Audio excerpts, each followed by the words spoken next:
Welcome back to the Queer Stoic Podcast, where a trans man inspiring stoic attempts to make sense of the cosmos, unravel sanity with a touch of insanity, and navigate this crazy world we live in. This week we delve into courage, the ideal of stoicism to unapologetically be yourself and to live with virtue in the face of criticism and injustice despite our fears. Let's get into it. On with the show.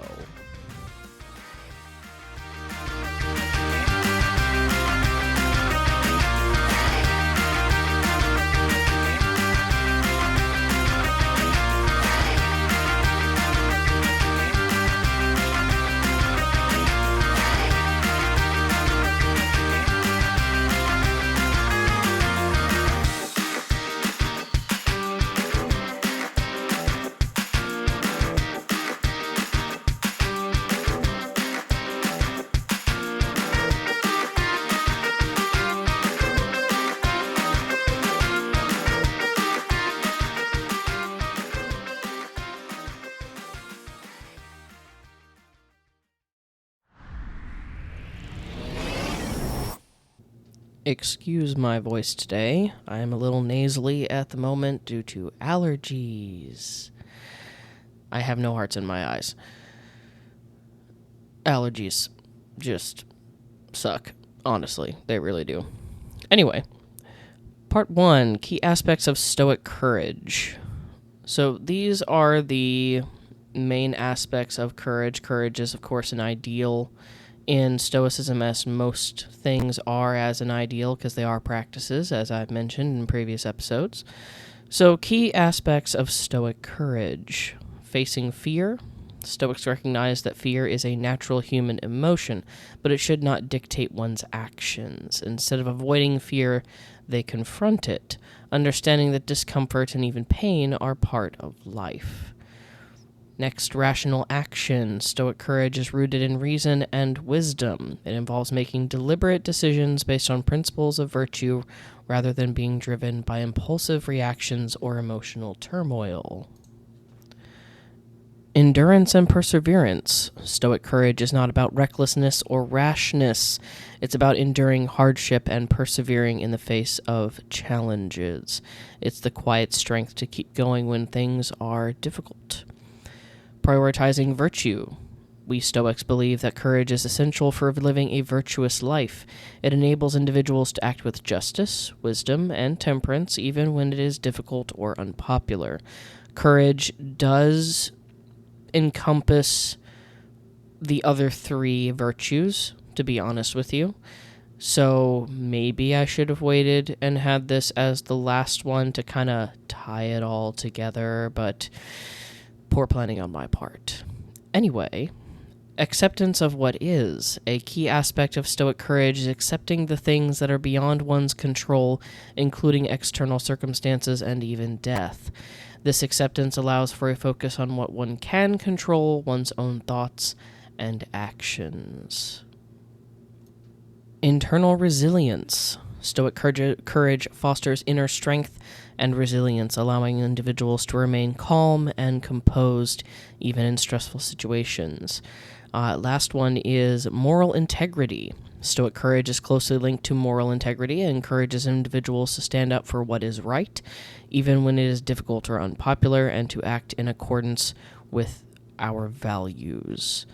In essence, Stoic courage is the ability to live virtuously in the face of life's challenges, embracing both the good and the bad with wisdom, resilience, and commitment to doing what is right.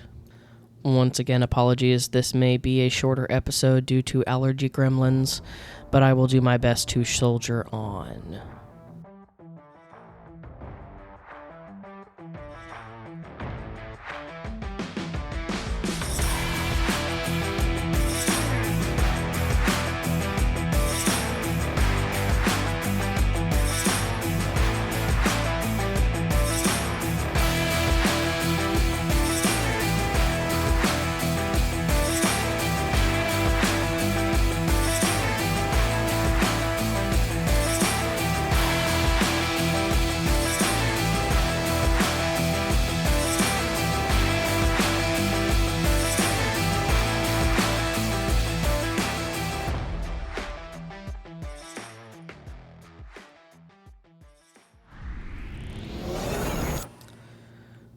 Quotations of courage.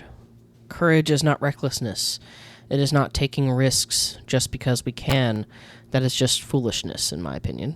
Courage is the ideal. Yes, there's that word again. It is an ideal that encourages you to act with courage in the face of adversity by relying on virtue in the face of fear instead of allowing fear to rule and overcome you. Some quotes I found that drove this home for me include passages from Marcus Aurelius, Epictetus, and Ryan Holiday. I'll include links to the books and references to the passages in the description, of course. First quote, "You have the power to use the Stoic exercise of turning obstacles upside down, which takes one negative circumstance and uses it as an opportunity to practice unintended virtue or a form of excellence."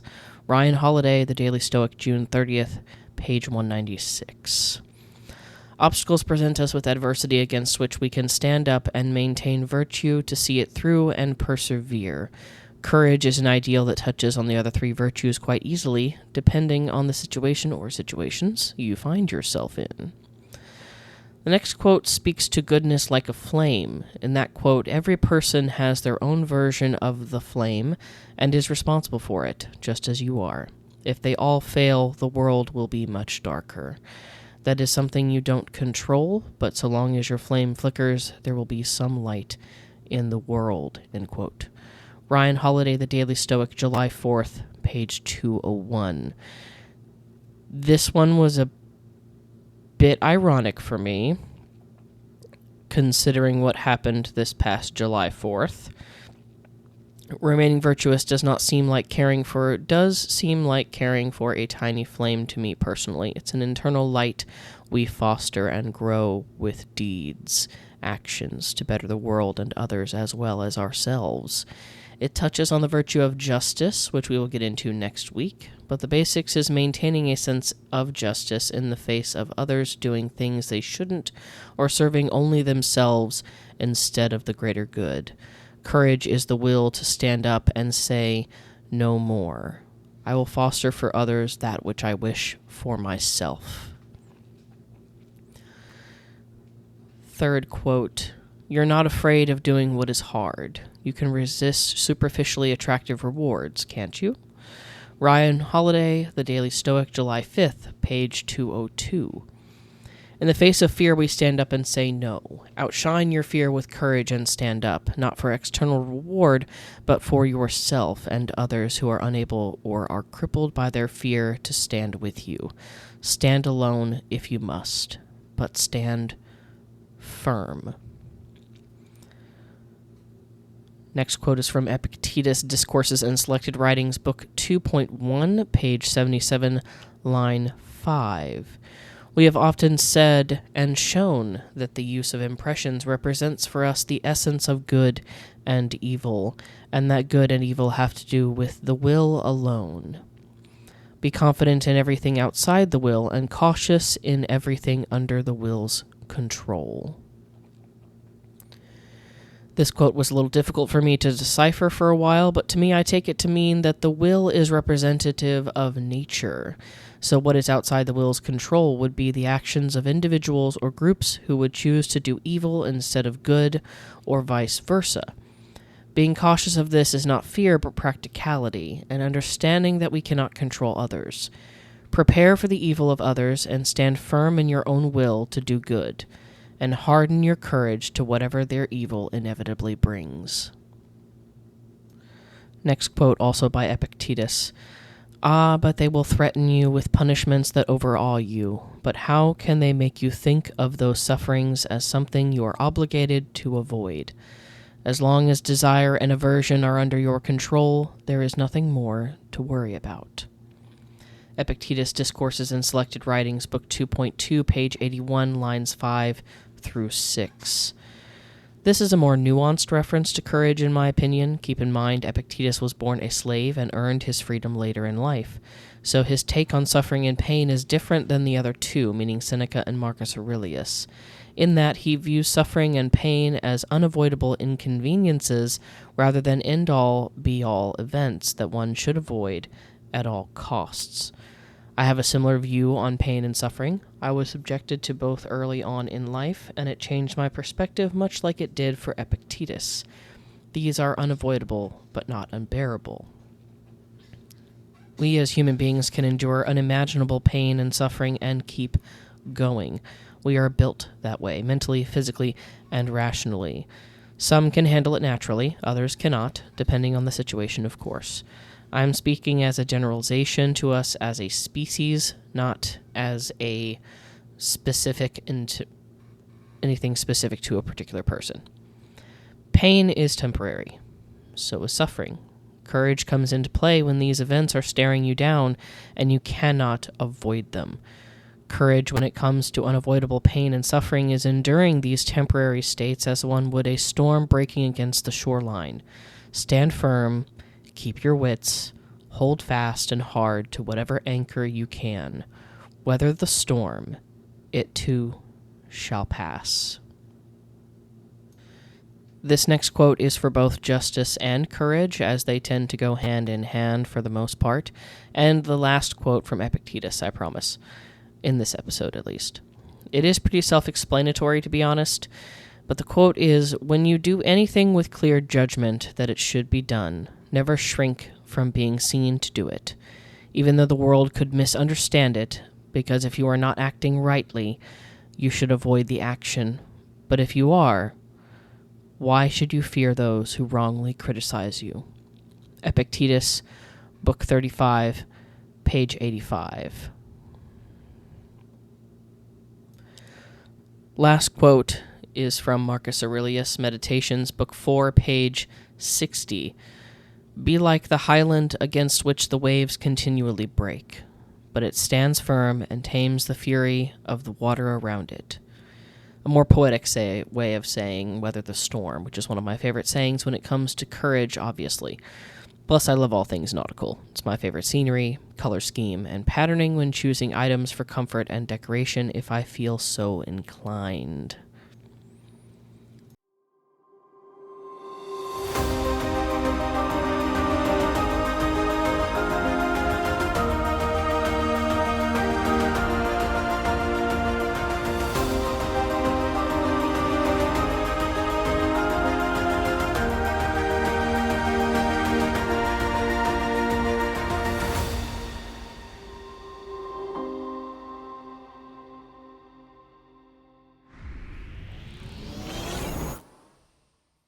Once again, I apologize for the shorter episode, but I am reaching my end point of being able to record and keep my voice even.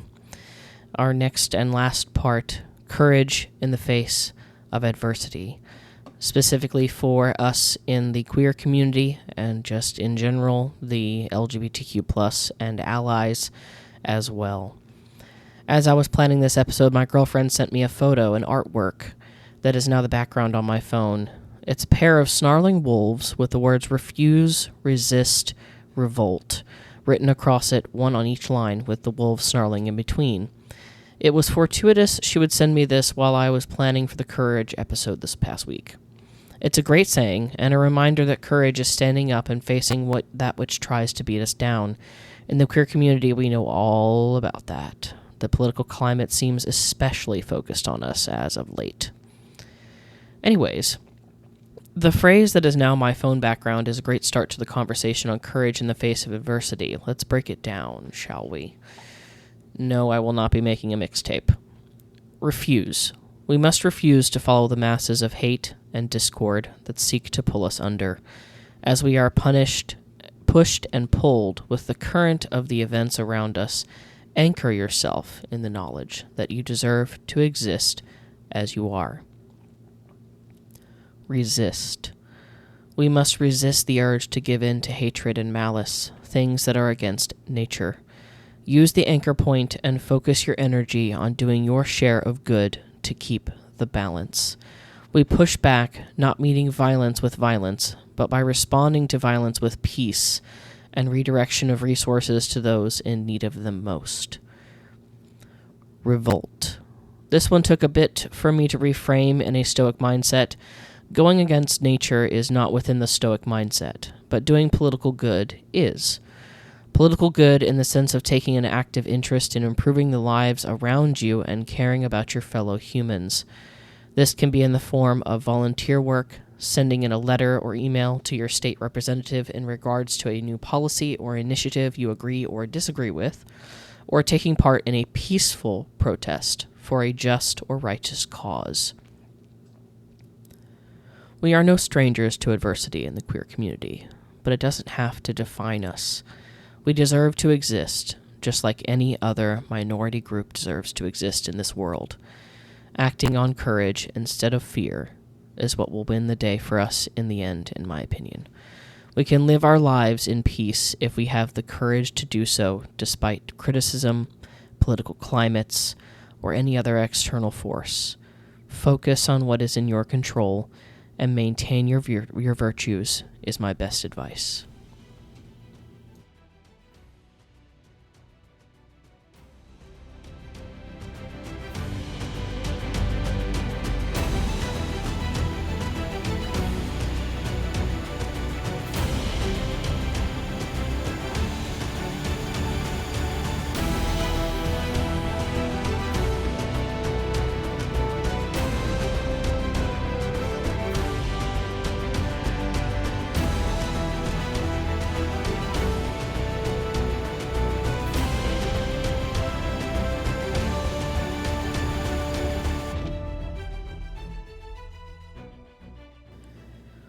We come to the end of the episode. As always, here's the journal prompt for the week. Courage is not only the ability and will to stand up for what you believe in, but it is also the virtue which motivates us to be who we are. Journalize a point you have reached this week that you said, enough, and stood your ground for who you are. Thanks for listening. Once again, apologies for the shorter episode this week. I am very much under the influence of the allergy gremlins.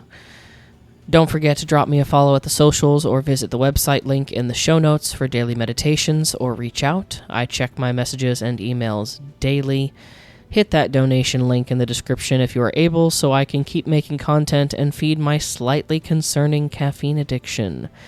Tune in next week for our last virtue, justice. Bye.